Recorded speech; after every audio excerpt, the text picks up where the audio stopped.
Sir Bob, kilala sa aming lugar si Mang Jepoy bilang mabagsik na aswang. Wala siyang pinipiling oras at lugar kapag nais niyang mambiktima. Ako si Tasyo, hindi ko tunay na pangalan. Nagmula ako sa Pangasinan at itong kwentong ibabahagi ko ay ang naging karanasan ko. Nangyari to taong 2003. Sa pagkakatanda ko ay ginabi ako sa pag-uwi ng mga panahon na yon dahil sa may naganap na liga ng basketball sa aming bayan. Ilang kilometro pa kasi ang layo ng bayan sa aming baryo at kailangan mo pang sumakay ng jeep upang maarating ka rito. Nagkataon naman na nung gabing iyon na naasabay ko sa loob ng jeep si Mang Jepoy. Tahimik lamang siya na nasa isang sulok. Sabihin na nating aswang siya, ngunit hindi pa rin ako bumaba ng jeep. Nanatili lang ako sa loob at naisip na baka hindi rin naman siya gagawa ng kaguluhan, lalo at marami-rami pa kaming mga pasahero na naasakay doon. Eksakto pa na naapwesto ako sa kanang upuan ng jeep kaya kita ko ang mga galawan niya. Panay-sulyak pa ang ginagawa ko kay Mang Jepoy habang nasa kalagitnaan kami ng biyahe.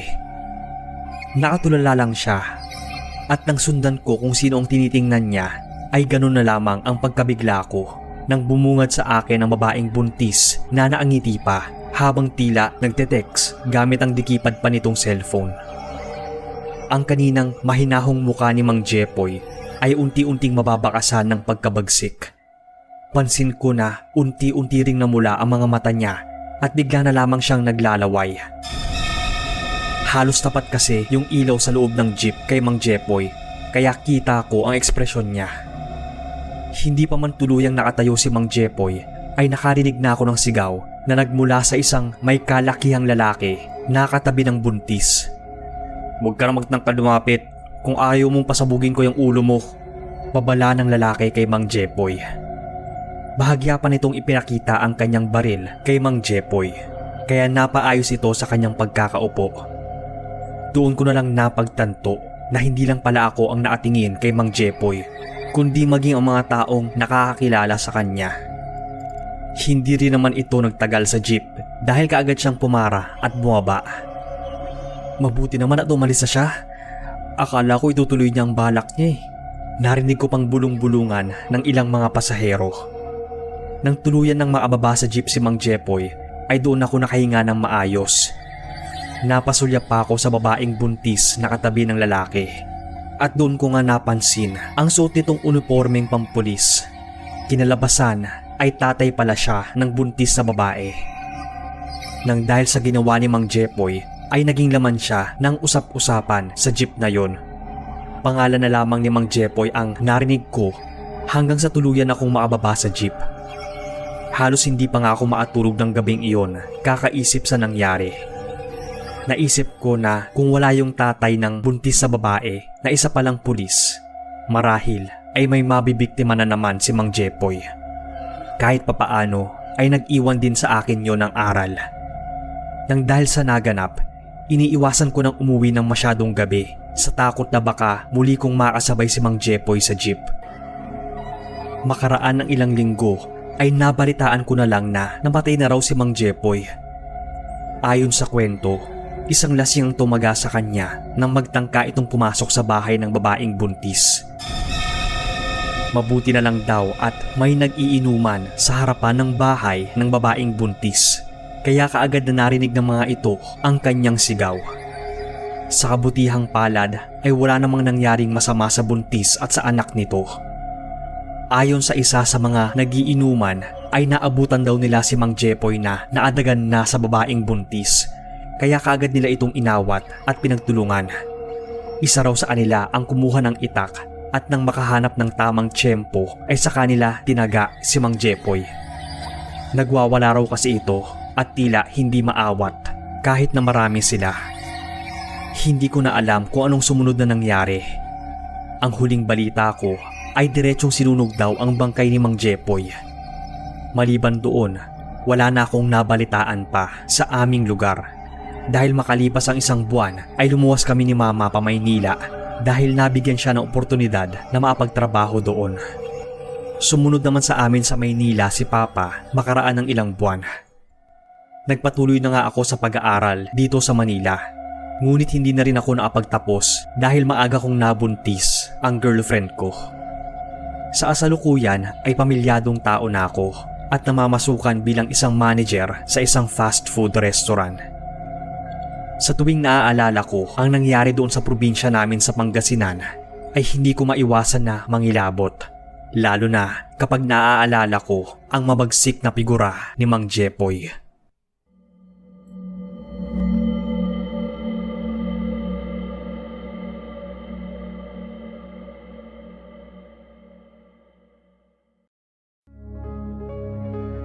Mapagpalang araw sir at sa lahat. Ako po si Dion. May gusto lang po akong ibahaging kwento sa inyo about sa nasakyan kong tricycle nung pauwi ako ng madaling araw galing work. Dati po akong call center agent pero nagdegosyo na lang ako dito ngayon sa bahay. Naging hobby ko rin ang pakikinig ng mga horror stories sa YouTube at isa nga ang channel nyo sa madalas kong painggan. Nangyari po ang karanasan kong to taong 2009 sa Mandaluyong. Tandang-tanda ko pa na malakas ang ulan nun kaya nahirapan akong maghanap ng masasakyan lalo na at madaling araw na. Kakaunti na lang ang namamasada. Naglakad-lakad pa ako nun. Nagbabaka sakaling may maligaw na tricycle. Ilang minuto lang naman nun ay may huminto sa harapan ko kaya agad na akong sumakay.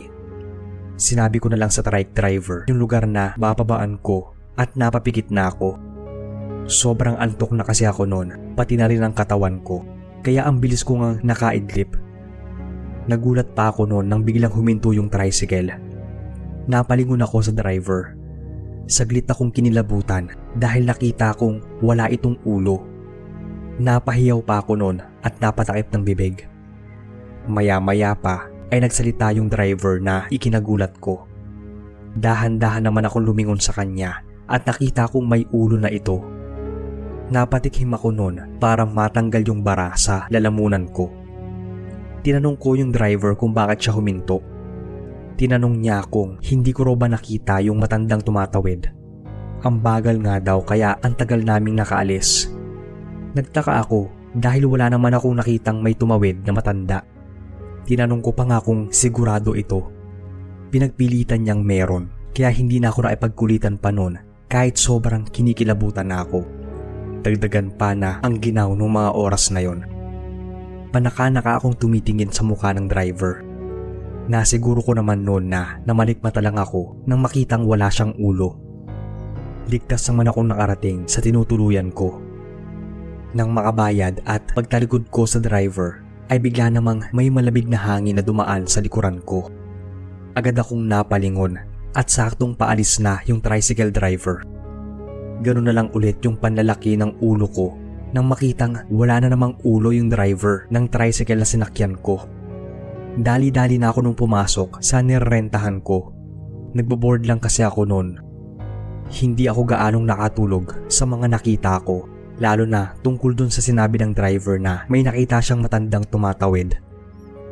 Kinabukasan noon ay sumalubong sa akin ang balita na may nadisgrasyang tricycle doon sa mismong hinintuan ng tricycle na sinakyan ko nung madaling araw. Nabangga ito sa mataas na pader at duguan ang ulo ng driver. Hindi ko pa nakikita noon kung sino yung driver pero nakaramdam na ako ng kilabot. Kinutuban na ako ng masama dahil sa pangitaing nakita ko. Mas lalong lumakas yung kabog ng dibdib ko nang makita ko yung itsura ng driver. Hindi ako nun mapakali kaya nagtanong-tanong ako. Pinakita sa akin yung larawan ng isa ding tricycle driver na nasakyan ko papasok. Doon ko napagtantong may kahulugan yung nakita ko. Nakita ko itong walang ulo at sabi ng matatanda ay may masamang mangyayari sa taong nakitaan ng ganun. Medyo nakonsensya ako noon dahil wala man lang akong nagawa para sa nasakyan kong tricycle driver. Naisip ko rin na baka may kinalaman din yon sa nakita niyang matanda na hindi ko naman nakita. Para mabawasan yung konsensyang naramdaman ko noon ay pinagdasal ko na lang si Manong driver.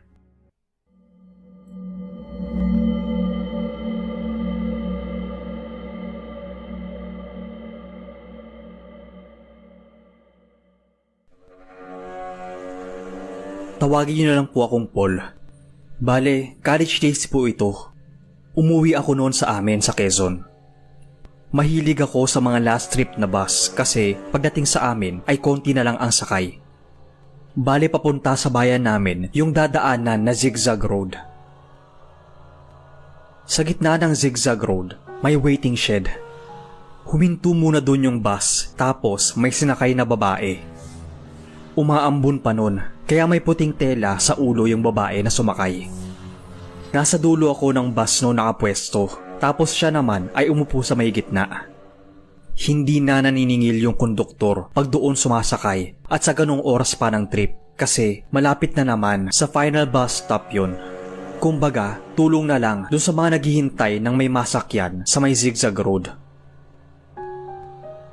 Malapit na kami noon sa huling bus stop nung nag-check yung konduktor ng mga sakay niya. Tinanong niya kung may bumaba raw ba. Wala namang bumaba kasi lahat ng bababa ay tsak sa terminal ang baba at nasa pinto yung konduktor. So malalaman niya yung mga pasaherong bumaba na.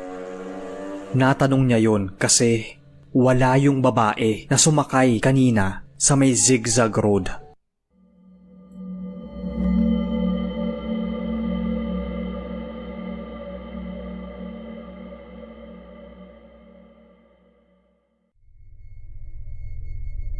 Magandang araw, Sir Bob. Tawagin niyo na lang akong Jamie. Gusto kong i-share itong karanasan ko pati na rin ang mga kaibigan ko noong gumala kami sa Batangas. Taong 2015 po ito nangyari. 8 kaming magbabarkada na magkakasama nung taong yon. 2 yung gamit naming sasakyan na pagmamay-ari ng ilan sa mga kaibigan namin. Sobrang excited pa nga namin nun dahil first time namin makukumpleto na gumala matapos ang mahabang panahon dahil na-busy kami sa kanya-kanya naming trabaho. Yung iba kasi nasa government, samantalang yung iba ay nasa private kaya sali-saliwa ang schedules namin.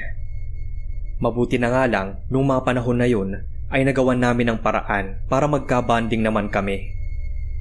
Nag-rent kami ng isang townhouse doon sa Batangas kung saan kami noon manunuluyan. Okay na rin naman yung bayad. Hindi kamahalan, maganda, tapos malapit pa sa beach at mga bilihan. Yung mismong bahay nakakamangha. Maaliwalas siyang tingnan base doon sa pictures na pinakita sa amin. Umalis kami ng QC ng 11 PM at nakarating ng Batangas sa madaling araw. Medyo hassle din pero kailangan namin na ganong oras dumating dahil halos isang araw lang talaga ang magiging pagstay namin doon dahil nga iba-iba kami ng schedules at may kanya-kanyang priorities din.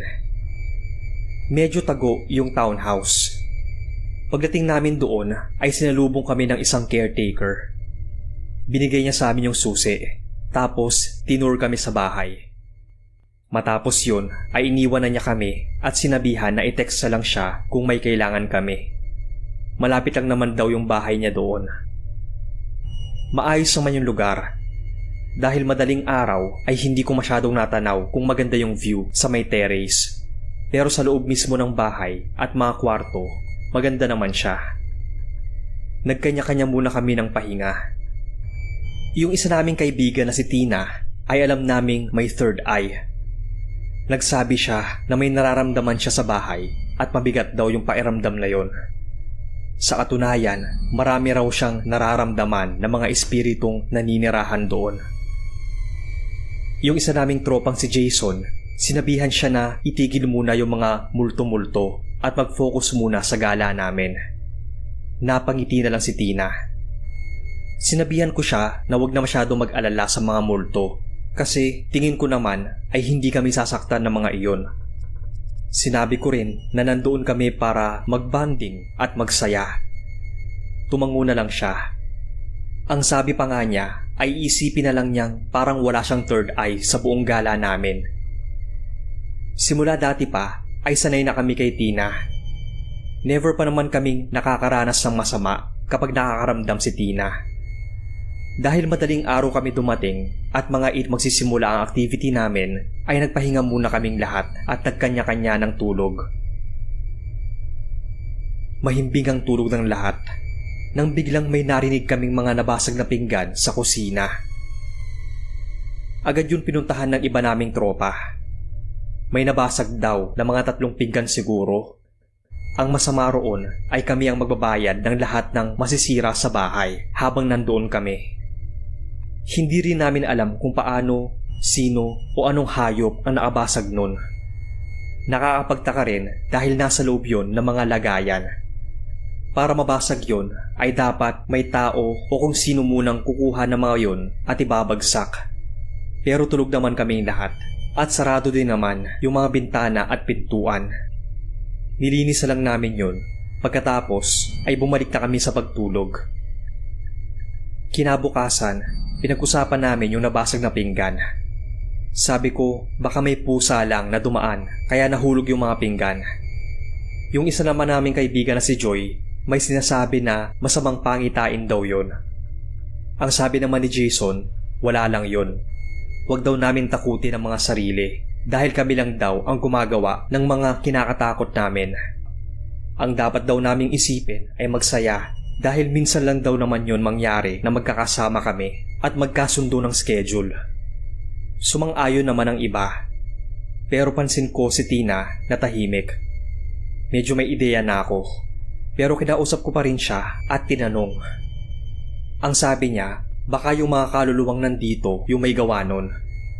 Tinanong ko naman siya kung paano niya nasabi. Ang sabi niya, pinagtatawanan daw kasi kami ng lalaking kaluluwa na kasama namin sa bahay. Pero sinabihan ko na lang si Tina na wag na lang pansinin. Baka nagpapapansin lang kasi yung kaluluwa dahil may mga bagong tao sa bahay. Sinabihan ko rin siya na umaktong walang nakikita. Susubukan raw niya. Pero nung mga panahon na yun ay medyo iba na rin talaga ang nararamdaman ko. Medyo may kakaiba na hindi ko mawari kung dahil ba yun sa multo o sa nakita ng tropa ko. Dati naman kasi hindi ako nakakaramdam ng takot kapag may nakikita si Tina. Pero iba talaga noong mga oras na yun. Ayoko na lang din ipakita o iparamdam kay Tina. Kumain na kami ng almusal. Napakasarap lang dahil habang kumakain kami ay kitang-kita yung view ng dagat mula sa malayo, pati na rin yung mga bundok. Iba talaga ang ganda ng beaches sa Batangas. Maya-maya, dumating yung caretaker na tinatawag naming Mang Joey. Sabi naman namin na okay kami at binanggit sa kanya yung 3 pinggang nabasag. Ang sabi namin, nabasag yung mga yon habang tulog kami at hindi namin alam kung ano o sino ang nakabasag nun. Ang sabi niya, baka may pusang gala na naman na gumala kagabi. Dagdag pa niya, wag na raw namin bayaran yon dahil hindi naman namin kasalanan. Medyo natuwa naman kami dahil maayos siyang kausap. Mga bandang 8:00, pumunta na kami malapit sa beach. Iniwan namin yung ibang gamit namin sa kwarto habang yung mga importante tulad ng pera, cellphone at iba pa ay dala namin. Nilakad lang namin yun dahil medyo malapit lang at gusto rin namin ma-enjoy yung view at simoy ng hangin ng Batangas tuwing umaga. At yun nga, in-enjoy namin ang dagat at ang ganda ng lugar. Kaso, habang nasa beach kami ay biglang nakaapak yung tropa naming si Eric ng matalas na shell. Malalim yung sugat niya. Mabuti na nga lang at may dala kaming first aid kit. Kaya yun, si Eric hindi na masyadong nakapagbabad dahil iika-ika siya noong mga panahon na yon. Si Tina naman ay ayaw mag-beach.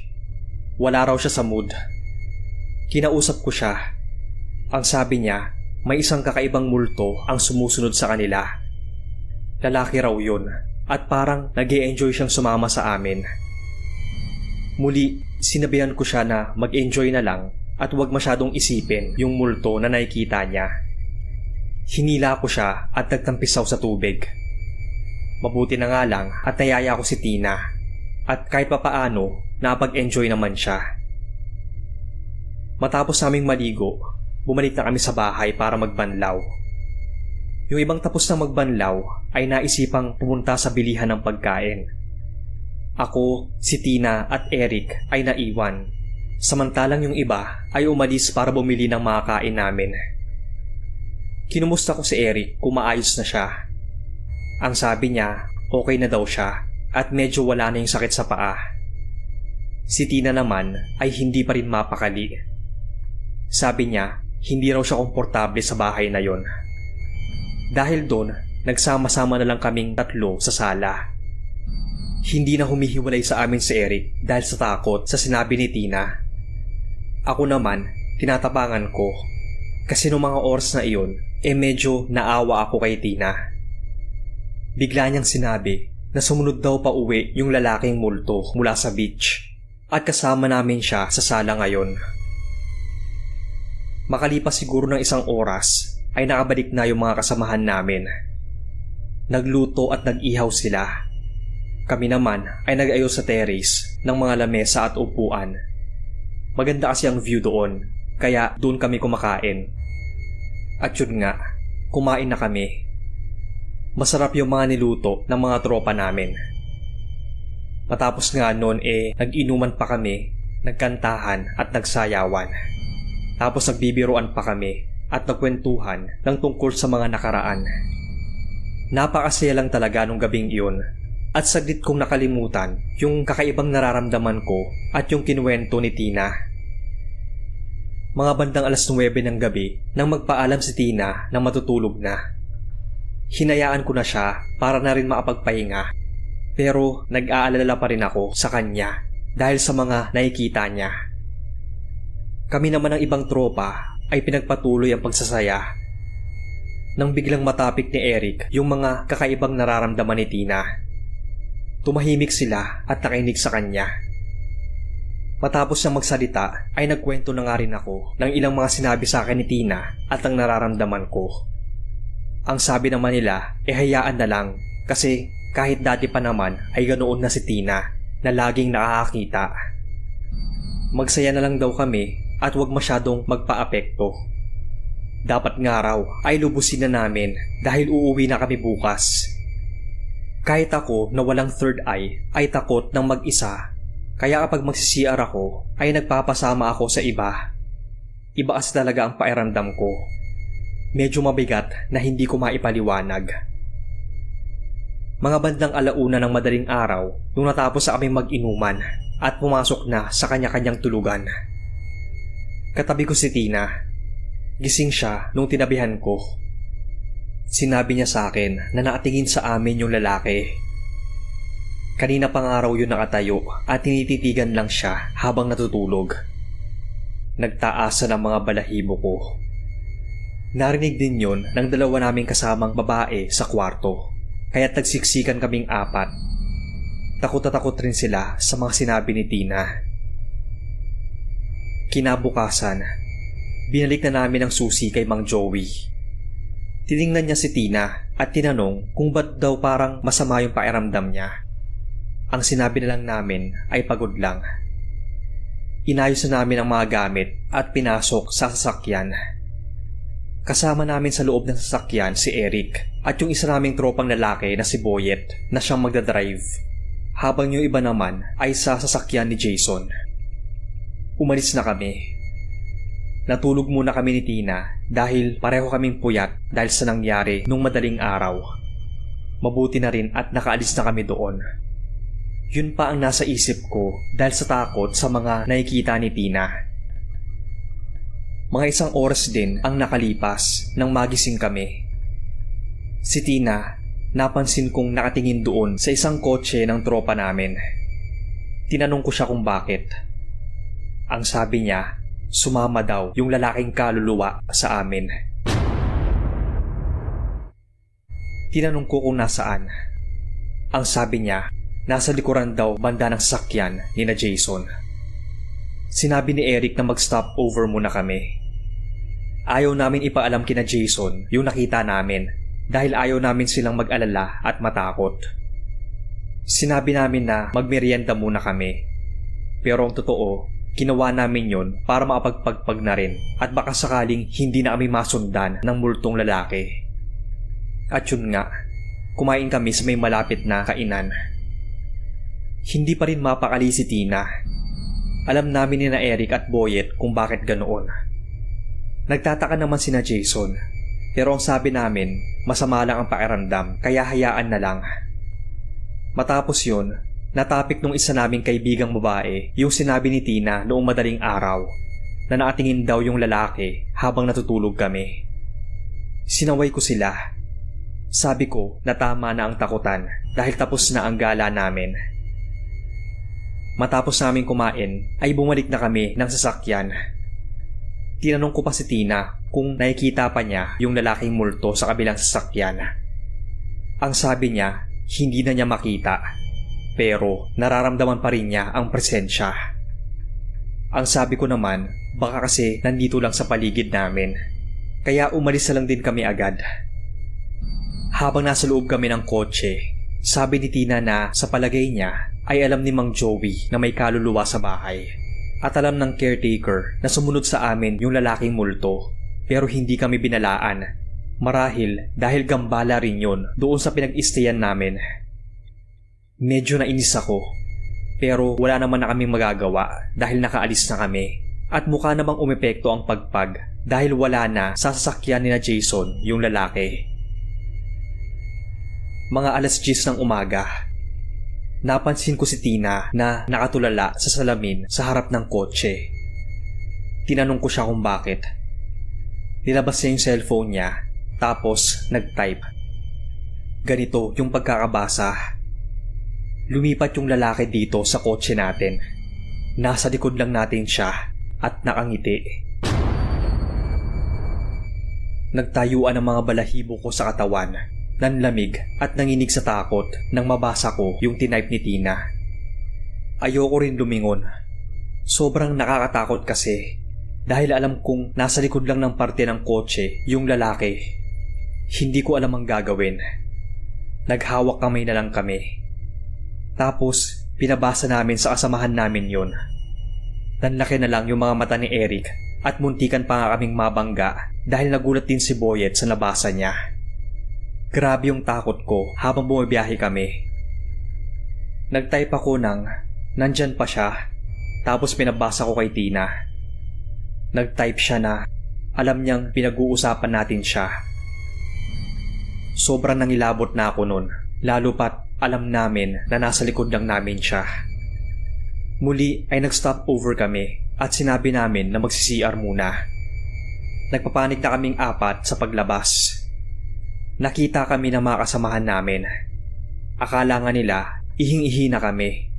Pero ang totoo, takot na takot kami ng mga oras na yon. Nag-CR kami sa nadaanan naming lumang gas station. Tinagalan namin doon sa loob dahil nagbabakasakali kaming umalis na yung lalaki sa likod ng sasakyan namin. Paglabas namin, kami na lang ni Tina ang inaabangan. Iba rin ang tingin sa amin ni Eric. Para bang nagtatanong yung mga mata niya kung nasa likod pa rin yung lalaki. Tinanong ko si Tina habang papunta kami sa kanila. Tumigil siya sa paglalakad. Ang sabi niya, hinihintay lang kami ng lalaking multo. Nabasa ni Eric yung reaksyon namin. Alam niyang hindi magandang senyales yun. Kahit takot na takot, ay pumasok pa rin kami sa loob ng sasakyan. Pinilit naming maging matapang. Si Boyet naman ay nag-focus sa daan. Si Eric nagpatugtog at sinabayan ng pagkanta para kahit papaano mawala yung takot namin. Mga ilang minuto lang ang nakalipas ay tumigil yung kabilang kotse at gumilid. Sumunod kami. Hindi namin alam kung anong nangyari. Noong lumabas kami ay doon nasabi ni Jason na naflatan sila ng gulong at kailangan palitan. Lumabas kami para kausapin sila. Sinabi namin sa iba ang nangyayari. Natakot sila sa nalaman. Tinanong pa nila si Tina kung naroon pa rin yung multong lalaki. Ang sabi niya ay nandun pa rin. Nakatingin sa amin at naangiti. Nagstay kami sa labas habang nagpapalit ng gulong. Si Eric naman nagsuggest na magsimba kami. Baka tuluyang umalis yung multo. Pumayag kami ni Tina kasi takot na talaga kami at hindi na namin alam ang gagawin. Kahit naman kasi may third eye siya, nakakaramdam pa rin siya ng takot, lalo sa ganitong sitwasyon. First time daw niya na maranasan na may sumasabay na multo. Habang nasa labas kami, yung isa naming kaibigang si Joy ay nagsuka. Bigla daw sumama yung pakiramdam niya, kaya pinainom namin siya ng gamot. Nakakapagtaka lang dahil biglaan lang yun. Biglang nagsalita si Tina. Ang sabi niya, tinatawanan na raw kami ng lalaki. Nakakakilabot talaga.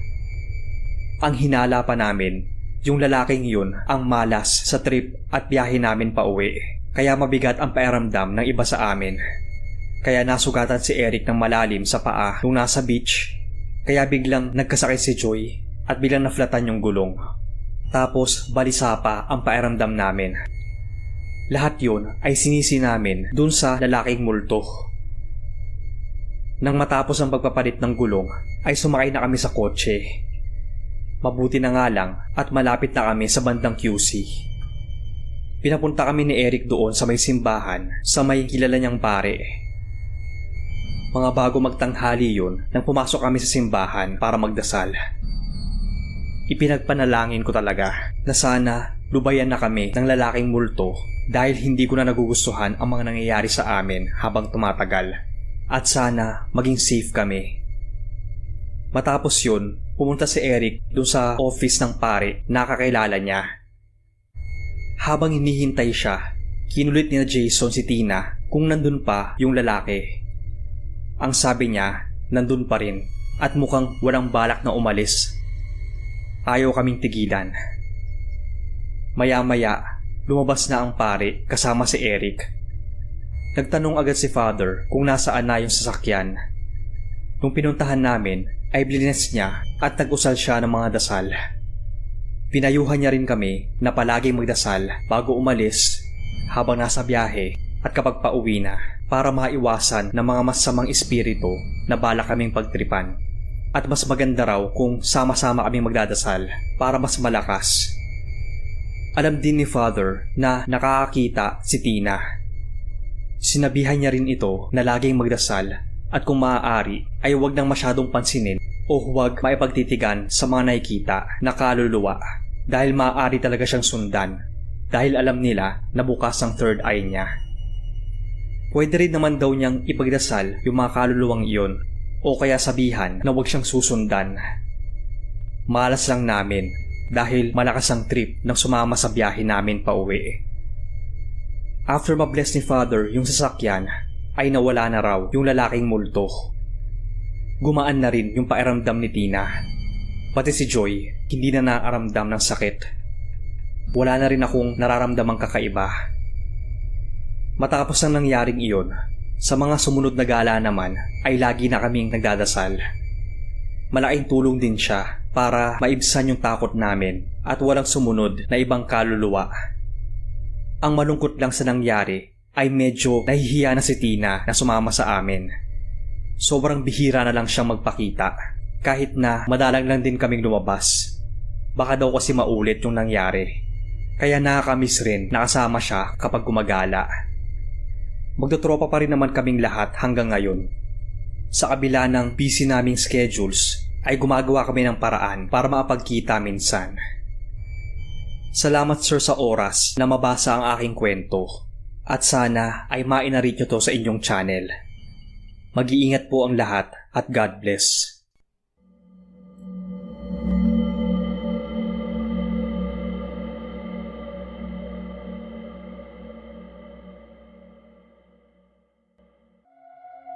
Ako si Pepito, di ko tunay na pangalan.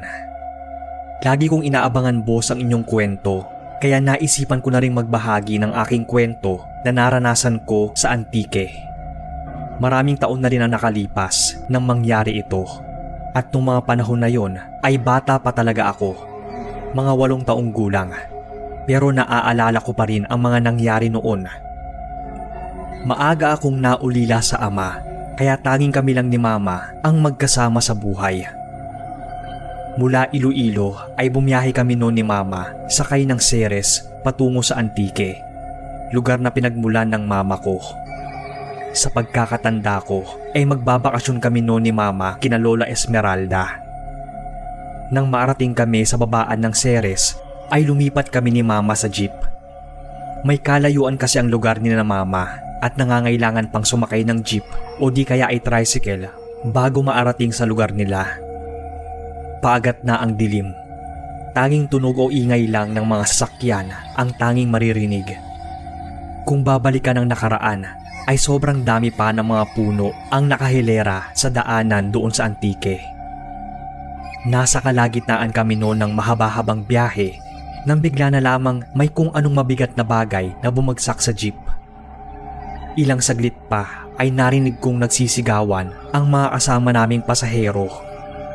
Dahil nga bata pa ako noon ay hindi ko sila naintindihan. Isang nakakakilabot na hayop ang pumasok sa loob ng jeep. Ang sabi pa nga ng ilan ay aswang yun. Sa sobrang bilis ng mga pangyayari ay namalayan ko na lang na nung mga oras na yon ay umiiyak na ako at nakayakap kay mama. Napapasigaw pa at nagkaagulo ang mga pasahero. Lumikha ng kakaibang ingay ang sinasabing hayop o nilalang na yon na mas lalo kong ikinahikbi, lalo nang makita ko ang nanilisik at namumula nitong mga mata. Napahinto pa ang sinasakyan naming jeep, dahilan upang magsitalunan at takbuhan ang mga tao palabas. Kabilang kami doon ni mama. Naramdaman ko noong mga sandaling iyon ang biglang panlalamig ng kamay ni mama habang mahigpit akong hinahawakan sa kamay. Tapos binuhat pa niya ako. Saka siya tumakbo kasabay ng ibang mga pasahero. Ni hindi na nga nadala ni mama ang mga bagaheng daladala namin noon dahil sa nangyari. Hindi ko alam kung hanggang saan kami napadpad. Basta bigla na lang siyang huminto sa mataong lugar. Saka nag-abang ng tricycle. Tinanong pa nga ako noon ni mama kung ayos lang ba ako. Tanging pagtango lang ang naging tugon ko sa kanya. Hanggang sa maarating kami sa bahay ni Lola ay hindi ko pa rin makalimutan ang biglaang panggugulo ng isang nilalang sa jeep na tinutukoy nilang aswang. Sa katunayan, hindi ko naman kasi nakita ang itsura at forma nito. Ang alam ko lang ay nakakatakot ang namumula niyang mga mata. Yun lang ang natatandaan ko. Ikinuwento pa nga ni mama kina Lola ang nangyari sa amin. Labis nung nag-alala sina Lolo at Lola. Ngunit nakampante rin naman sila, lalo na at ligtas naman kami ni mama. Naaalala ko pang hindi ako nakatulog noon dahil baka biglang sumulpot sa kwarto ko yung nilalang na yon. Kinabukasan, nalaman ko na lang kina Lola na nagtungo pala si mama sa istasyon ng pulis upang kunin ang mga bagaheng naiwan niya sa jeep. Kinalabasan, matapos pala ng insidenteng iyon at nang makaalis ang sinasabing aswang sa jeep, ay diniretso ni Manong driver ang naiwang mga bagahe ng kanyang mga pasahero doon sa istasyon ng pulis. Nang maabalik si mama sa bahay ay kaagad niyang ibinalita sa amin na nahuli na raw ang sinasabing aswang na nanggulo sa jeep. Marungis raw ang itsura nito at punit-punit ang damit. Sino ang mag-aakala na hindi lahat ng aswang pala ay nambibiktima sa liblib na lugar, dahil may mga aswang din na walang pinipiling lugar at oras, kagaya na lamang ng aswang na nanggulo sa sinasakyan naming jeep noon. Hindi rin kami nagtagal ni mama sa Antique, dahil makalipas lang ng 2 linggo ay bumalik na kami ng Iloilo. Hinatid pa nga kami ni na Lola sa sakayan ng Ceres. Hindi man kanais-nais ang naging karanasan namin ni mama sa jeep, ay naging maayos naman ang bakasyon namin. Yun na yata ang bakasyong hinding-hindi ko makakalimutan. Hanggang dito na lang ang kwento ko, boss. Tuloy-tuloy lang po sa pagbabahagi ng mga nakakatakot at minsan ay nakakaaliw at kapupulutan ng aral na kwento. Suporta lang ako sa inyo, boss, at more power sa inyong channel.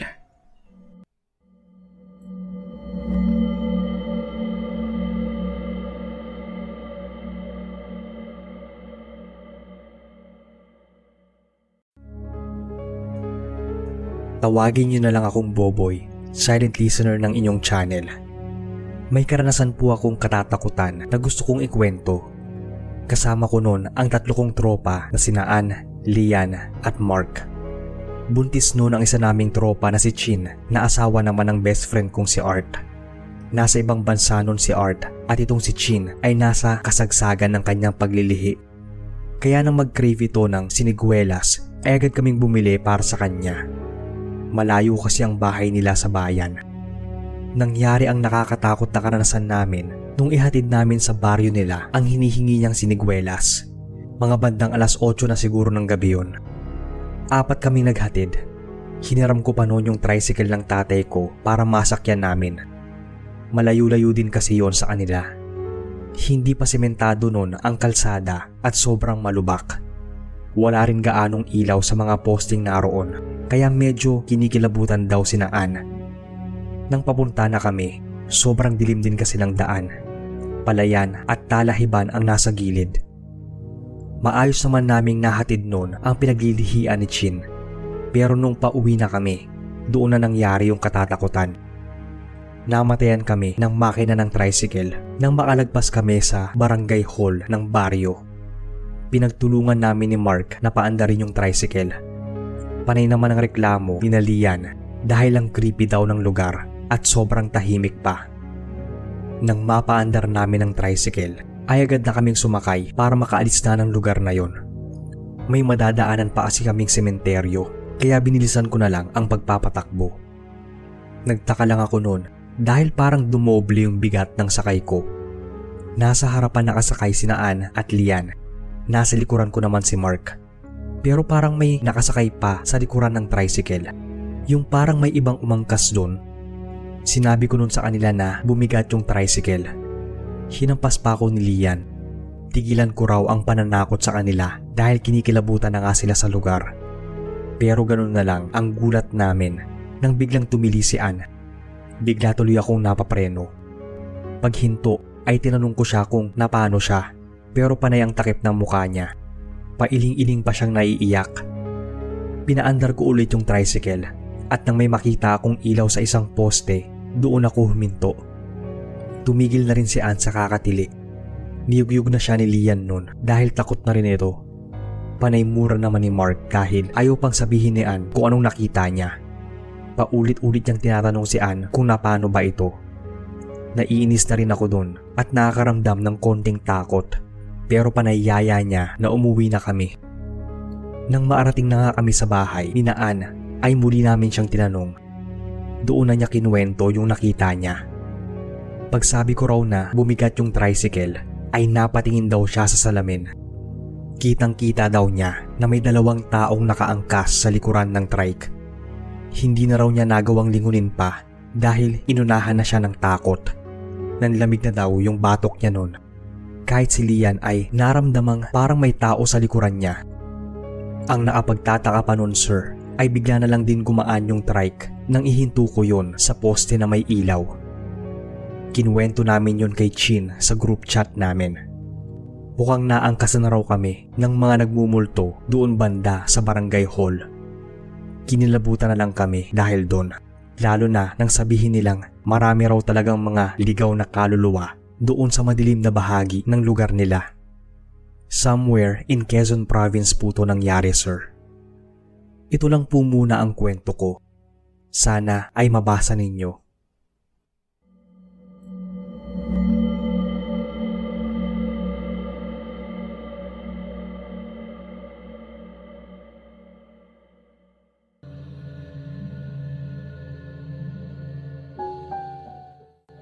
Tawagin niyo na lang po akong Jack. Mga 5 taon nang nakaraan yun. Habang nag-road trip kami kasama ng mga tropa ko, dumaan kami sa Zigzag Road sa Atimonan, Quezon. Madilim noon at kakaunti na lang ang mga sasakyan na dumaraan.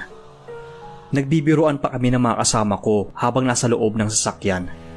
Bale, since naka-aircon kami, nakataas yung mga bintana. Tumuturo kami doon, dito at sinasabi na, "Uy gagi, ayun no, may white lady." Pero wala naman talaga. Nakailang ulit na biro rin kami nun. Nang bigla na lang mangamoy kandila sa loob ng sasakyan. Yung kandila ba na naamoy mo sa sementeryo? Pero wala naman kaming nadaanan na kahit anong sementeryo. So lahat kami natahimik. Hindi kami nakapagsalita hanggang sa nakababa kami ng bundok na yon. Naka-recirculate mode naman ang aircon, kaya hindi namin alam kung bakit may pumasok na amoy mula sa labas. Sa totoo lang, hindi rin namin alam kung galing ba talaga sa labas yung amoy na yun o baka may bigla lang talaga nagparamdam habang nasa loob kami ng sasakyan.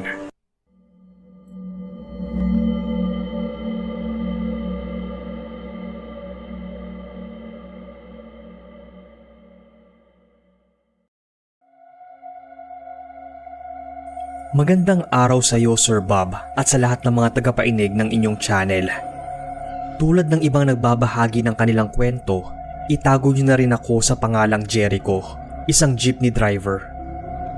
Ang istoryang ibabahagi ko sa inyo ngayon ay hango sa naging karanasan ko. Nangyari ito maraming taon na rin ang nakakalipas. Nang mga panahon na yon, bago pa lang kaming nagsasama ng aking misis, kaya todo kayod ako para sa aming kinabukasan.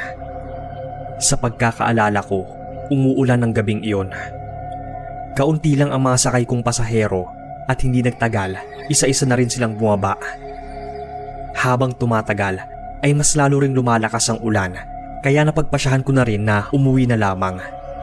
Ngunit isang pari ang pumara, kaya wala akong nagawa kundi isakay siya at ihatid kung saan siya pupunta. Nagtataka lang din ako noong mga oras na yon kung bakit nakasuot pang pari pa rin siya. Ang karaniwan naman, nagpapalit sila ng normal na kasuotan pagkatapos ng kanilang misa, hindi ba? Pero dahil nga sa alagad siya ng Diyos, ay inisip ko na lang noon na dagdag points ako sa langit. Naging maayos naman ang biyahe kahit na hindi ko gaanong nakikita ang kalsada dahil nga sobrang lakas ng pagbuhos ng ulan. Maliban sa tunog ng nagbabagsakang ulan at jeep, ay binabalot ng katahimikan ang buong biyahe. Hindi pala salita si Father. Sa sobrang tahimik ng paligid, ay bigla nga akong nakaramdam ng antok. Napahikab ako at napatingin sa rearview mirror para i-check si Father. Ngunit ganun na lang ang paninigas ko sa aking kinauupuan nang masilayan ko na walang ulo ang pari mula sa salamin. Nang dahil sa nakita ay napahinto ako sa pagmamaneho. Napalingon ako kay Father na nasa loob pa ng jeep. Naabutan ko siya na seryoso nagbabasa ng Biblia. Malalim na napabuntong hininga na lamang ako at nang muli ko siyang silipin mula sa rearview mirror meron naman siyang ulo na. Napailing-iling na lang ako ng mga sandaling iyon at naisip na baka namamalikmata lang ako. Tinanong pa nga ako ng pari nun kung ano raw ba ang problema at pinahinto ko ang jeep. Nagsinungaling na lang ako sa kanya na may aling dumaan na mukhang kaagad din namang pinaniwalaan ng pari dahil hindi na siya nagtanong pa. Panaysulyap pa ako sa rearview mirror hanggang sa tuluyan na siyang makababa. Mag-iingat ho kayo, Father. Wika ko pa nga sa kanya na ikinangiti nito. Matapos ang pangyayaring iyon ay umuwi na ako ng bahay. Naabutan ko pa si Mrs. ng gabing iyon na nagluluto ng paborito kong kare-kare sa kusina. Nang mapansin niya ako, kaagad niya akong sinabihan na magpalit na ako ng damit dahil baka magkasakit ako. Nakaagad ko namang sinunod dahil nga basang-basa ako mula sa ulan. Kinaumagahan ay isang masamang balita ang unang bumungad sa akin nang makinig ako sa lokal na radyo. Kalunos-lunos raw ang sinapit ng isang pari na natagpuan sa kumbento. Pugot ang ulo nito at walang bakas ng kriminal ang natagpuan.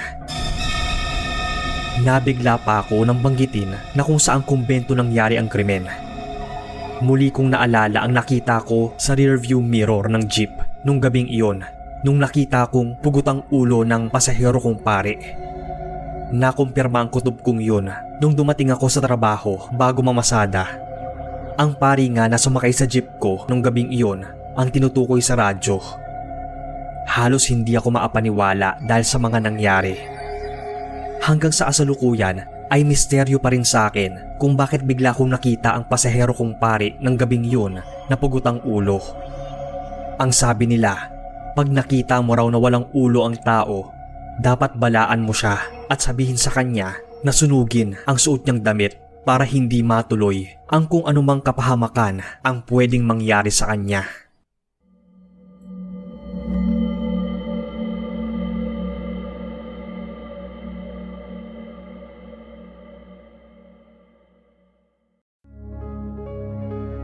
Magandang araw sa iyo, Sir Bob, at sa lahat ng mga nakikinig. Ako si Tonyo, dating tricycle driver. Ang kwentong ibabahagi ko sa inyo ay karanasan ko noong binata pa ako. Nang minsang arkilahin ako ng kaibigan ko na sumundo sa kanila ng mga magulang niya sa terminal ng bus. Gabi na yon at mga bandang 10:00 nang dumating ang sinakyan nilang bus galing Visayas. Nasa kabilang bayan pa ang inuuwian nila, kaya nasiguro ko noon na aabutin ako ng madaling araw sa pag-uwi. Kaya nang maarating sila ay binilisan ko na ang paghatid sa kanila. Kulang-kulang 2 oras din ang biniyahe namin. Sinabihan pa ako ng kaibigan ko na doon na lang magpalipas ng magdamag dahil malayo pa ang biyahe ko babalik. Sinabi ko naman na ayos lang na madaling araw na akong makauwi. Basta makauwi akong ligtas. Di rin kasi ako sanay na maitulog sa ibang bahay. Hindi ako makatulog at tiyak mamamahay talaga ako. Kaya hindi na rin ako nagpapigil nun. Natuwa pa ako nang paghinto ko sa isang kanto sa may malaking bahay ay may pumara sa aking 2 babae. Paaandarin ko na sana ang tricycle nang biglang sabihin ng isang babae na may nakalimutan ito sa loob ng bahay. Nagtaka pa ako noon dahil agad siyang nawala sa paningin ko. Sumunod pa yung kasama niyang babae. Naghintay ako sa kanila ng ilang minuto pero hindi na sila bumalik pa. Sa inis ko ay bumusina ako ng bumusina nang may dumaang motorsiklo. Huminto ito. Tinanong niya ako kung anong ginagawa ko sa abandonadong bahay ng ganoong oras. Sinabi ko namang hinihintay ko yung 2 babaeng pumara sa akin. Pumasok lang sila sa loob ng bahay na di ko naman alam na abandonado na pala. Tinuro ko ba doon sa lalaki yung bahay na pinasukan ng 2? Biglang napamura noon yung lalaki. Sinabihan pa ako nito na huwag magbibiro o manakot ng ganon. Matagal na raw kasi na walang nakatira sa bahay na yon at ilang taon na rin daw napatay ang magkapatid na matandang dalaga. Pinasok raw ng magnanakaw ang bahay nila at pareho silang pinaslang. Kinilabutan ako noon at muling napatingin sa bahay na bigla na lang dumilim. May liwanag pa akong nakita noon pero bigla din yung nawala. Pumaharurot ng takbo yung lalaki. Ako naman ay saglit na natigilan.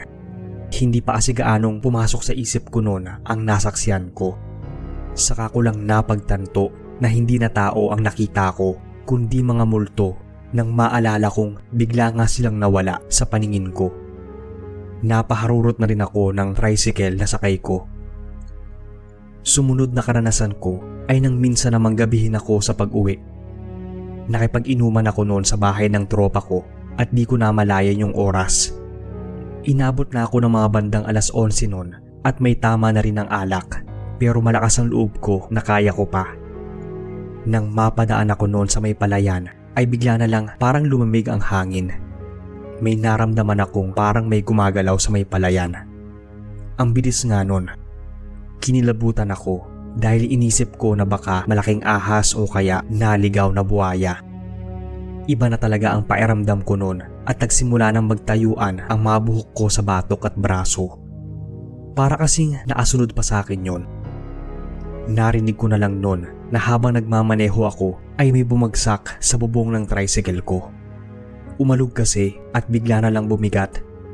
Puntikan pa akong mabangga noon sa isang poste sa sobrang pagkabigla. Ang lakas kasi ng pagkakabagsak nito sa bubong. Nang silipin ko kung ano yon, ay ganun na lang ang kilabot ko. Isa yung napakalaking ibon na parang ang tao ang pagbagsak. Parang nawala bigla yung amats ko. Napabilis palalo yung pagpapatakbo ko ng tricycle. Nasabi ko noon na bahala na kung anong mangyari. Basta malaglag o umalis lang ang anumang nilalang na andon sa bubong ng tricycle. Maya-maya ay bigla na lang gumaan. Pero ilang minuto lang ang lumipas noon ay may narinig na akong pagaspas ng malaking pakpak. Nakasunod ito sa akin kaya napapiga ako ng manibela. Kulang na nga lang ay paliparin ko ang tricycle dahil sa takot. Nang maarating ako sa kalye na may mga ilaw na ay bigla naman ding nawala yung nakasunod sa akin. Hindi ako nakatulog nung gabing yun dahil parang may kumakaluskos sa kwarto ko. Akala ko nga ay manok na naguhukay pero gabi na noon kaya iba na ang pakiramdam ko noong mga sandaling yon. Sinarado ko ang bintana ng kwarto na madalas ay nakabukas. Doon ko narinig ang malakas na pagaspas ng pakpak sa labas ng bahay. Naisip ko noon na nasundan ako ng kung anumang nilalang na yon. Dali-dali akong kumuha ng asin at isinaboy sa labas ng bintana. Ilang sandali lang ay natigil na yung pagpapagaspas. Kinabukasan ay bumalik ako sa bahay ng kaibigan ko. Kinuwento ko sa kanya yung karanasan ko. Napailing siya na natawa. Nakalimutan daw kasi niyang ibilin sa akin na bumusina pagpadaan na daw ako sa malaking puno ng balete na nasa may unahan ng abandonadong lote. May nangahabol daw kasi doon. Kapag hindi bumubusina, pinaniwalaan nilang engkanto daw yung nakatira sa puno. Pero ang sabi naman ng iba ay aswang na nag-aabang ng mabibiktima. Kaya simula talaga nung mangyari sa akin yun ay hindi na ako nagpapagabi pa na bumiyahe sa daan.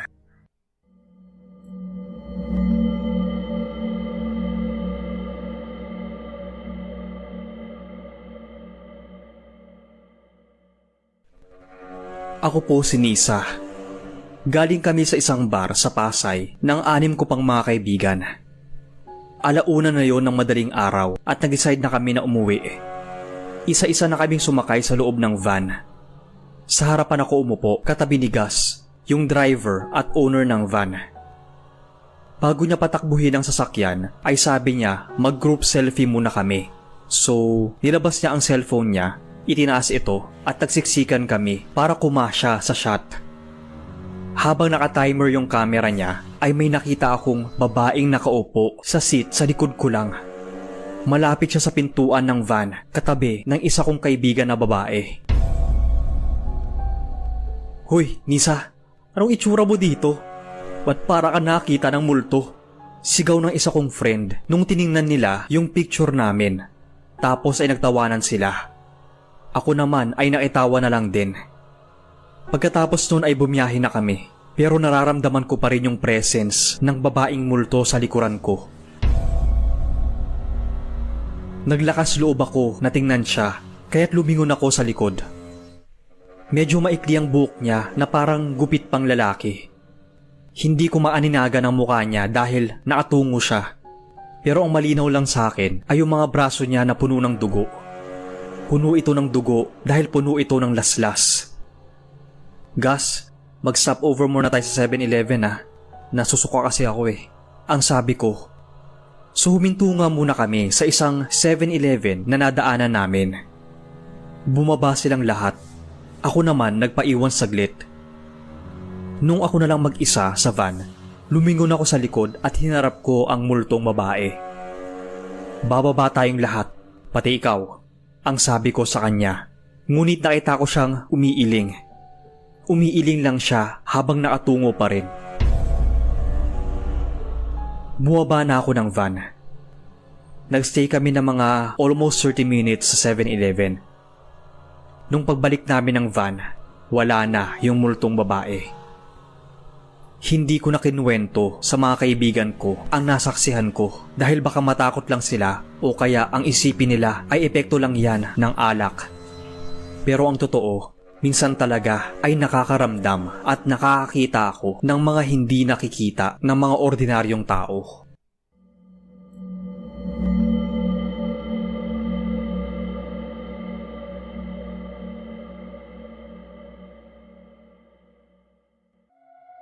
Dalisay ang kadalasang tawag ng mga taong nakakakilala sa akin. Isa akong jeepney driver at laking Iloilo. Nang dahil sa hirap ng buhay ay grade 5 lang ang natapos ko. Dahil bata pa lang ay nagbabanat na ako ng buto. Marunong naman ako magbasa at magsulat kahit papaano, hindi lang sa Ilonggo kundi pati na rin sa Tagalog. Bali sir, ang kwentong ibabahagi ko sa inyo ay hango sa naging karanasan ko bilang isang jeepney driver. Nangyari ito ilang dekada na rin ang nakakalipas dito sa Iloilo. Malalim na ang gabi nung tinahak ko ang daan pa uwi sa bahay. Nang biglang may humarang sa sinasakyan kong jeep. Kaagad akong napahinto sa mismong harapan ng taong pumara. Nakasuot siya ng puting bestida na sobrang haba. Hindi ko pa mapigilan na makaramdam ng takot dahil sa magulo niyang buhok. Wala na sana akong balak na pasakayin siya dahil pauwi na nga ako. Ngunit wala akong nagawa nang kusa siyang sumakay sa jeep ko. Napasulyap pa nga ako bago bumuntong hininga at nagmaneho. Nasa kalagitnaan na ako ng biyahe nang humangin ng malakas. Sa sobrang lakas nga ng hangin ay nagsitayuan pa ang mga balahibo ko. Tapos bigla ko na lang nasabi ang, "Miss, saan kayo bababa?" Kaagad akong nagtanong doon sa babaeng pasahero ko. Ngunit ilang minuto na ang hinihintay ko ay hindi pa rin siya umiimik. Tiningnan ko pa nga siya mula sa rearview mirror. Tinanong ko ulit siya at bahagya ko pang itinagilid ang ulo ko upang masilayan siya. Ngunit ganun na lang ang pagkabigla ko dahil walang babaeng bumungad sa akin. Biglang nawala yung pasahero ko na kani-kanina lang ay nakita ko sa rearview mirror. Sumabay pa ang hangin sa lamig ng pakiramdam ko at sa takot. Sunod-sunod pa akong napalunok nang muli akong tumingin sa harapan ng kalsada. Ganun na lang ang kaba at takot na naramdaman ko nang masilayan ko ang babae sa hindi kalayuan. Nakasuot siya ng bestida na kaparehong kapareho ng babaeng isinakay ko. Nang malapit na ako sa pwesto niya, ay kaagad ko siyang iniwasan at mabilis na pinatakbo ang jeep. Lalo na nang makita ko ang mukha niya. Nakangisi siya nang nakakasindak sa akin. Nang dahil sa nangyaring yon, sir, ay muli kong naalala ang kwento ng kapwa ko driver tungkol dun sa lugar na dinaanan ko. Marami-rami na rin akong kwentong naririnig na may babaeng nagmumulto raw at paggala-gala siya doon sa kalsada. Noong una, akala ko nga ay kwento-kwento lang yon. Ngunit halos hindi ako maapaniwala nang personal ko nang maranasan ang ganong nakakakilabot na eksena. Ang sabi ng ilan, hindi naman daw nakakatakot ang multo. Pero subukan mong mag-isa sa kalaliman ng gabi at makita mo ang ganoong klaseng figura. Ewan ko na lang kung hindi ka kilabutan. Nang dahil sa pangyayaring iyon ay iniiwasan ko nang umuwi ng sobrang gabi at mas lalong iniiwasan ko na rin na dumaan doon sa kalsadang yon. Doon na lang ang ruta ko sa isa pang daanan, lalo na kung wala ng pasahero at mag-isa na lang ako. Nakakaduwag man painggan, pero ang eksena nung gabing iyon ang talagang napagpatayo ng mga balahibo ko at isa sa mga pinaka nakakatakot sa buhay ko. Sa katunayan, sa tuwing naiisip ko yun ay hindi mawala ang imahe ng muka ng multong babae sa jeep. Sana po ay mabasa ninyo itong kwento ko, Sir Bob.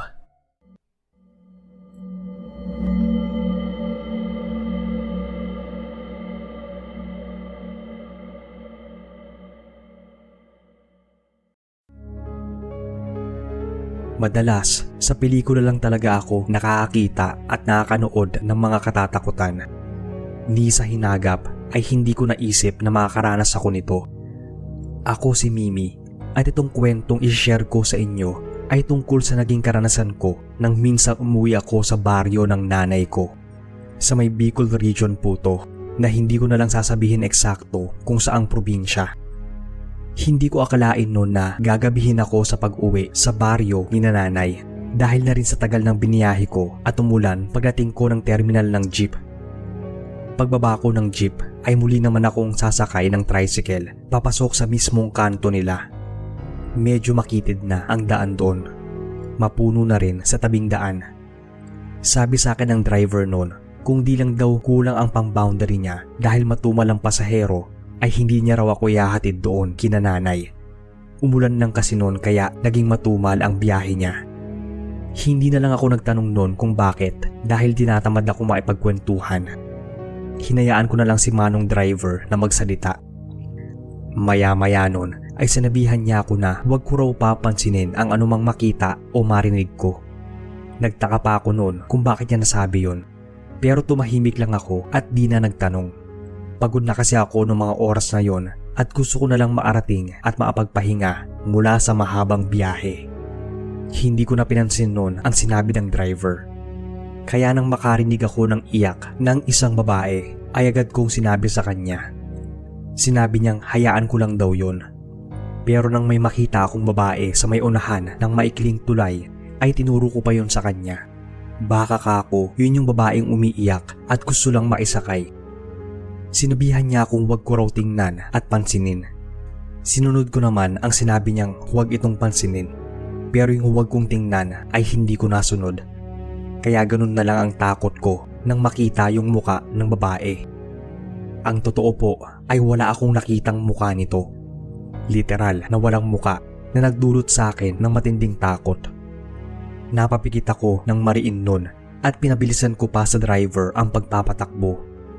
Kaso lang nun, sa tuwing dinidilat ko ang mga mata ko ay nakikita ko ang babae. Kaya nataranta din yung driver sa tuwing napapahiyaw ako. Naiiyak na ako nun dahil hindi mawala-wala sa paningin ko yung babae. Palakas din ng palakas yung iyak nito sa pandinig ko.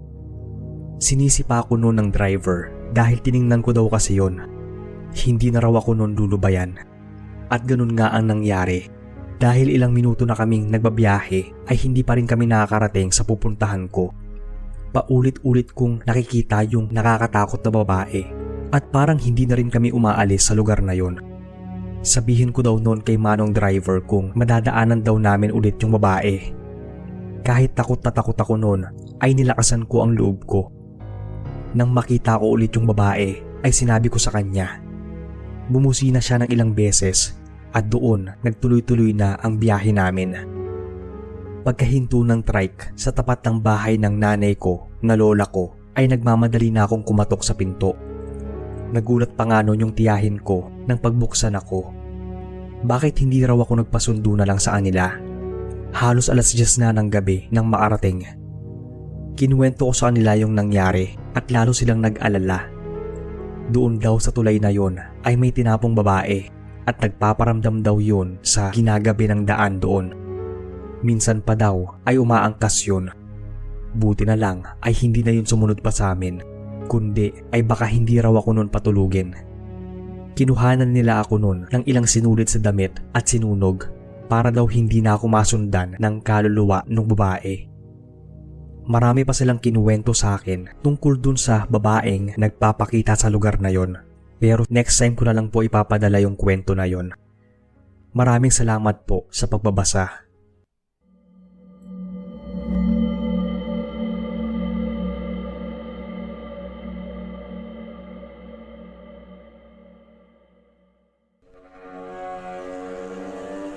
Isinama ako ng kaibigan ko sa birthday party ng pinsan niya at dun yun sa Nueva Ecija. Okay lang kasi after work naman yun ng Friday at magwi-weekend naman. So para rin makagala ako at makapunta sa ibang lugar, nag-impake na ako at sumama. First time kong makikilala ang pinsan niyang si Jane na may 1-year-old baby boy.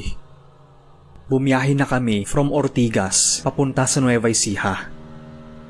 Halos 4 na oras din ang binaybay namin papunta sa Gapan. Halos maggagabi na nung dumating kami sa bahay ni Jane. May iba rin siyang mga bisita. Kumuha na kami ng aming mga makakain. Umupo kami sa may sofa at nagkwentuhan muna ng kaibigan ko habang lumalamon. Opo, lamon dahil gutom na gutom kami mula sa biyahe. Napansin ko ang baby ni Jane sa stroller at ang cute-cute niya. Tawa pa siya ng tawa habang nilalaro ng isang matandang babae. Marahil ay ang lola niya. Nilapitan ko saglit yung baby. Ang cute po niya, no? Sabi ko. Naku, oo. Kaya proud lola talaga ako eh. Tugon ng matanda. Ah, nanay po kayo ni Jane? Tanong ko at tumango naman ang matanda. Maya-maya ay tumayo ako at kumuha ng maiinom sa may kusina. Naroon rin si Jane at may hinahanda. Jane, ang cute ng baby mo. Buti naman andyan ang mama mo para mag-alaga sa kanya, no? Ang sabi ko sa kanya. Mama ko? Oo. Nakausap ko nga ang nanay mo eh. Sabi niya, proud na proud raw siya. Tas ang cute-cute daw ng apo niya. Hehe. Pero 3 years ang patay si mama eh. So hindi na niya naabutan si baby. Ang sagot niya sa akin.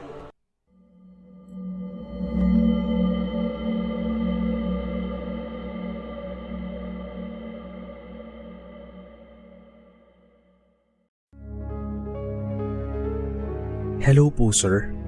Tawagin niyo na lang akong Clark. May gusto lang po akong i-share sa inyo ang karanasan ng tatay ko bilang isang tricycle driver. Natira pa kami noon sa isang baryo sa lugar ng nanay ko. Medyo layo-layo din ang mga kabahayan. Nagtitinda naman noon ng gulay at isda si nanay sa isang talipapa na medyo malayo na rin sa amin.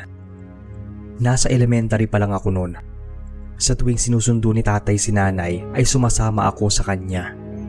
Minsan nga ay ginagabi na kami ng pag-uwi. Madalas noon ay kinikilabutan talaga kami kapag dumadaan doon sa school namin sa elementary na may malaking puno ng akasya. May lumalabas daw kasi doon na white lady. Wala pa naman kaming naging karanasan nung una at kahit naman sa school ko noon ay wala naman akong nararamdamang kakaiba sa puno. Pero isang gabi ay maagang umuwi si nanay. Wala pa nun si tatay dahil namamasada pa. Hindi pa uso ang cellphone nun, kaya hindi agad nalaman ni tatay na nakauwi na si nanay. Ginabi na siya ng uwi nun. Nagtaka pa kami dahil para na siyang namumutla nang dumating at hingal na hingal pa. Tinanong namin kung anong nangyari sa kanya. Halos pautal-utal pa niyang kinuwento yung nangyari habang pauwi siya. Habang padaan daw siya sa may elementary school ay bigla na lang daw namatay yung makina ng tricycle. Bumaba daw siya para tingnan kung anong diferensya. Nang may mapansin daw siyang parang may nakaharang sa unahan ng dadaanan niya. Nang tingnan daw niya maigi kung ano yun ay bigla na lang daw gumapang yung matinding takot sa buong katawan. Isang nakalutang daw na kabaong yung nakaharang sa dadaanan ni tatay. Hindi daw niya alam ang gagawin, lalo na at ayaw pang umandar ng tricycle niya. Pinaandar daw niya yon ng pinaandar hanggang sa mapagod na lang siya. Hindi daw umaalis yung kabaong. Bumusina daw siya ng matagal at doon daw parang napansin niyang unti-unting naglalaho yung kabaong. Pinaharurot daw niya agad yung tricycle na nung sandaling yon ay bigla na lang umandar. Pero ang pinagtataka daw noon ni tatay ay bigla na lang bumigat ang likurang bahagi ng sasakyan. Nang tingnan daw niya sa salamin ay lalo daw siyang nangilabot sa nakitang babaeng nakasakay doon. Hindi daw niya masyadong makita yung itsura niya. Mas binilisan pa daw niya ang pagpapatakbo at doon ay nawala na raw yung babaeng umangkas sa kanya. Buti na nga lang daw at hindi siya nadisgrasya. Natatawa ako nung kinikilabutan sa kwento ni tatay. Marami na ring kwento tungkol sa punong yon na may lumalabas talaga doon at ilan na ring pampasaherong sasakyan ang inangkasan ng misteryosong white lady. Pero ang nakakakilabot talaga sa lahat ay ang maharangan ng kabaong sa daan. Yung ilang drivers daw na pinakitaan nun ay nadisgrasya. Yung iba naman ay hindi na muling dumaan pa doon. Ilang beses nang tinangkang putulin yung punong yon pero walang naglalakas loob na ituloy dahil nga sa may nakatira daw doon. Nang papatapos na ako ng elementary ay marami nang naglabasang kwento tungkol sa puno. Maraming estudyante na raw ang pinakitaan at ang iba pa nga ay sinasabing sinapian pa. Hanggang ngayon ay andoon pa rin ang punong yon ng akasya at patuloy pa rin itong nagbibigay ng kilabot at kababalaghan sa lugar.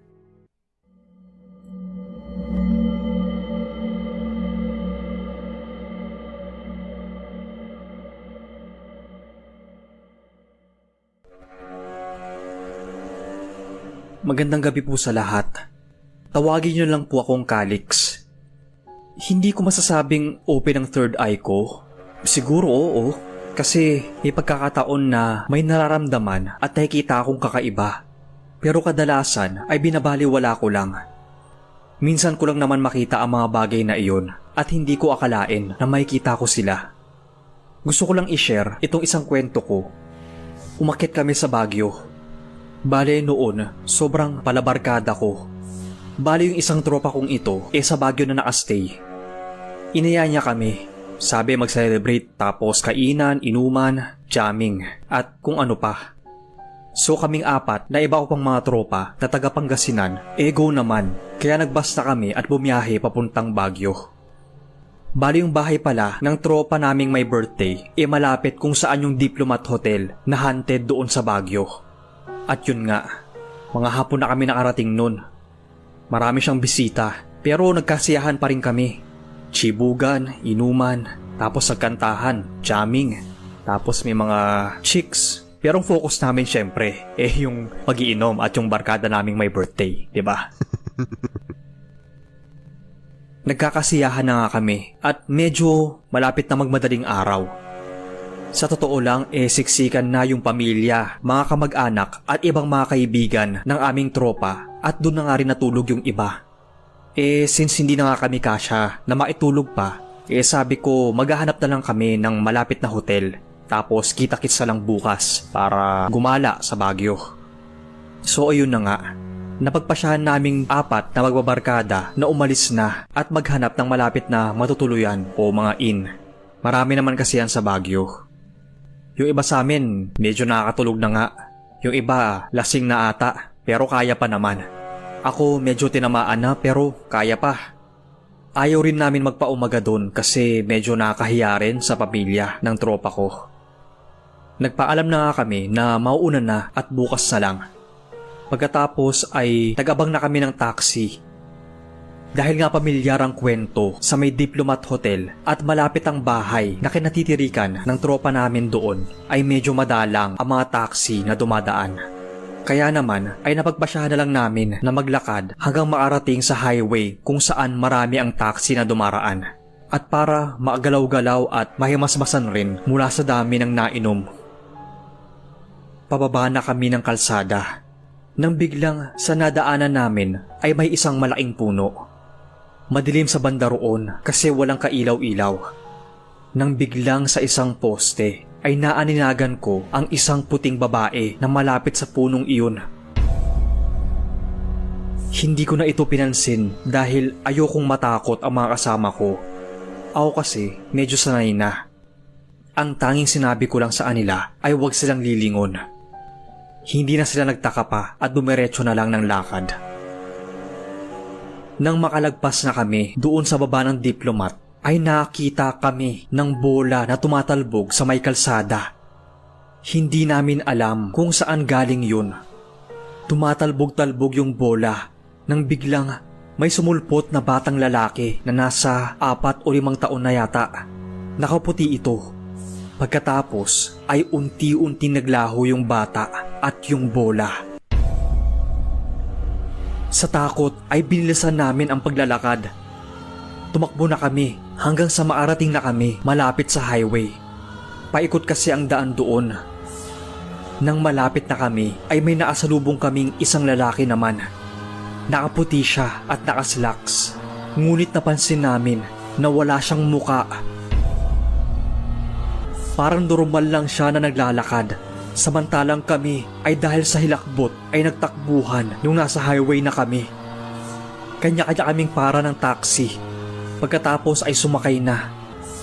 Sinabi namin sa taxi driver na bilisan ang pagpapatakbo. Tatawa lang si Manong.